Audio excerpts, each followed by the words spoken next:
What's up, guys? Welcome back to Biopilot Arms. Today we've got just one of those videos that I found on TikTok before it was, banned, that just really got to me. Like it exactly sh showcases why we are no longer part of the British Empire and why America does things correctly when it comes to self-defense and stuff like that. Because the people who think these things just have no critical thinking skills whatsoever when it comes to just simple logic. So we're going to watch a short little video, and I'm going to interject every now and then because, well, this guy is just, he's very UK. Why do we sell knives, yeah, with the pointy bit? That has no use. We sell knives with the pointy bit because knives are designed to utilize that pointy bit. Like, have you ever cut into a package of chicken with a butter knife? Because if you have, you're either the world's strongest man or not smart enough to be cooking chicken. It's one of the two, okay? Second of all, have you never used the pointed end of a knife to like dig into the joint of a chicken or cut close to the edge of, let's say, like a T-bone steak if you're, cutting it off, which is blasphemous, by the way. But like, if you're carving the bone off of meat, you need to get in there with the point because you need the smallest portion of that to be able to get right in there and separate it. What is this guy talking about? The point has no point. Aha. Why What you aren't mean they? that? You Why mean are that? they not rounded? What like blunt? Why is the top not rounded? So you only can just slice chicken or slice something. When do you ever use that apart from stabbing people? Unless it's like something for gutting a fish or something like that. Maybe I don't know. the science But behind it. literally, But why do we have the pointy bit of the knife? Dude literally just answered his own question. He's like, why do we have the pointy bit on the knife? It has no use. We use it for gutting fish. It's like, nah, shit. Like that's literally the point, is to gut fish, to carve an animal, to separate, especially if you're out hunting. You separate the hide from the meat. If you're carving the animal, that's very difficult to do if you don't have a very fine point that's going into the side of the animal. Sure, maybe you could use a blunt one, but if, like I said before, if you're cutting in specific small areas, you need a small portion of the knife to get in there. If you rounded the edge of the knife, you're basically cutting with a butter knife, which is very, very hard to do. I actually don't get it. Because if we started just selling rounded knives and like made it so you can't even import sharp knives from Amazon, or because I know you can get them zombie killers, fucking Yeah, I know them, zombie zombie knives, knives. fucking Fucking Amazon and mad. that. I get it, yeah. But if we actually stopped them from being imported as much as we could, yeah, and made it so knives are blunt at the top, yeah, a lot less damage would be done. You have to really hack No, someone. you got to. Is his supposition that you can't stab somebody with a blunted instrument?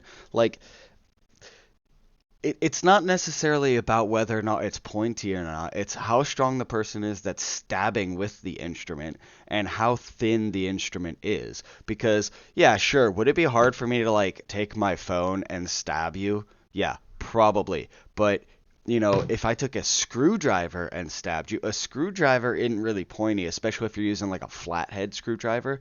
It's literally flat. And yet I could probably stab you with that perfectly fine. You could probably actually stab somebody with a butter knife and it actually go in them, even though it's got a rounded tip, because it's thin, it's not very wide, it's small, and so it comes down to forced distribution, right? And the area upon which that force is being applied. So, it's kind of like if you punch somebody in the chest, right? Your whole hand, this much area is being applied over that much area on the chest. But if you jab them with just one finger, it hurts worse because less area and more or the same force is being applied to a smaller area.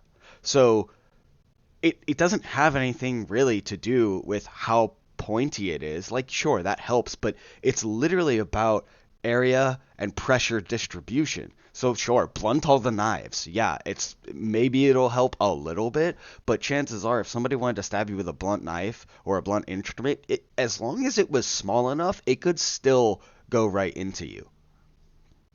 Slice someone And up. you're not killing them more It's time the unless you get them point. in the neck. The very tip is used for piercing and scoring, and it's an important feature of a knife where it's used in a dagger fashion. Exactly. Dude's co-host literally just Googled it and said it's an important feature of knife, and he's gonna sit here and somehow use the fact that he said it's used in a dagger fashion as a reason why it's a bad thing. It's like no.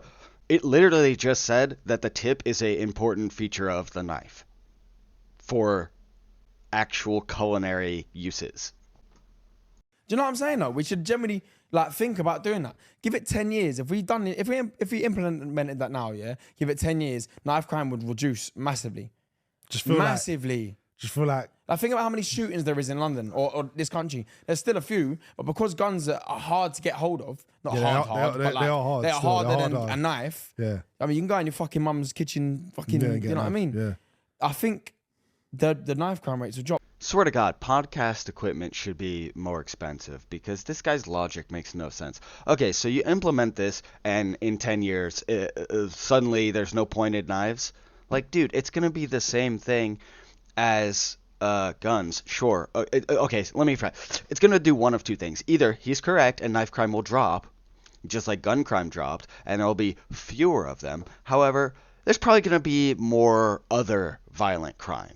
Bludgeonings with baseball bats, crossbow crime will probably increase.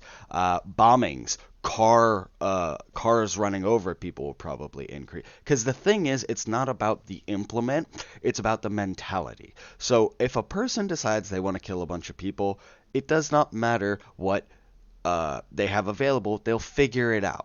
Okay, you guys banned guns, and your knife crime went skyrocketing. Okay, so you want to ban knives now? Okay, what's next? It's probably going to be like baseball bats wrapped in freaking. It's going to be like Negan with a barbed wire baseball bat that the crime increases, or bludgeonings, or people getting run over, or strangulations, or poisonings. Like if somebody wants to kill somebody, they're going to figure it out. And when it comes to terrorism, which is what a lot of these, it's either a mentally ill person that goes around stabbing people, or it's terrorism. Okay, if it's terrorism, the person's just gonna build a bomb and drive a cyber truck to the Trump Hotel and blow it up, or go down to New Orleans and run a bunch of people over with a F-150 that they rented. Like I mean, it doesn't matter what the implement is, dude. Like they're just gonna figure it out. One, two.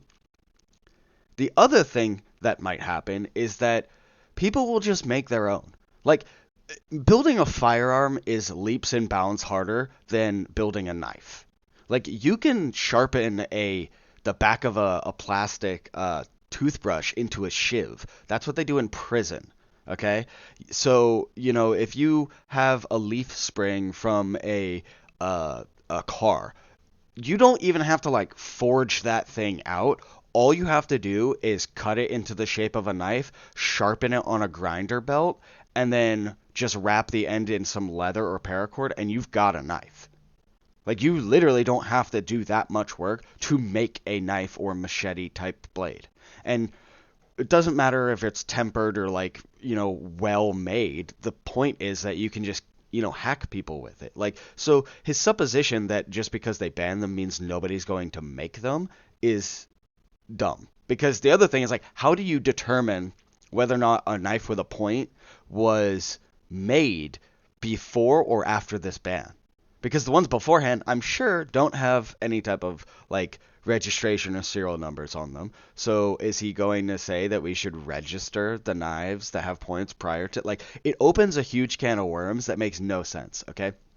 This is such a UK mentality of like nobody should ever be hurt, or nobody everybody should be safe at all times. It's like, dude, this is the real world. Nobody is safe at all times, and danger lies around the corners. Like, part of the reason that the United States has such liberty is because we understand that with liberty and freedom comes inherent risk in having those things.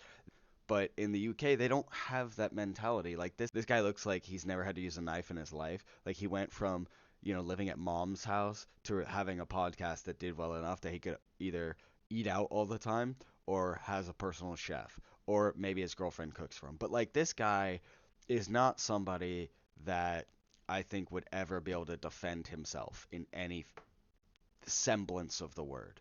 Like if some crap went down near this guy, I feel like this guy is the guy that just stands there and is like, I don't know what to do because he's got like zero mindset of why weapons are designed the way they are and all of that stuff. But you know what? It is what it is. I don't live in the UK, so I don't really care what their opinions are. But I thought it would be funny to cover this and just show the unrealistic mentality of these people. Anyway, guys, if you like that video, make sure to like and subscribe. Drop a comment down below and tell me what you think about this, because I think it's insane, but you tell me what you think. And I'll see you guys in the next one.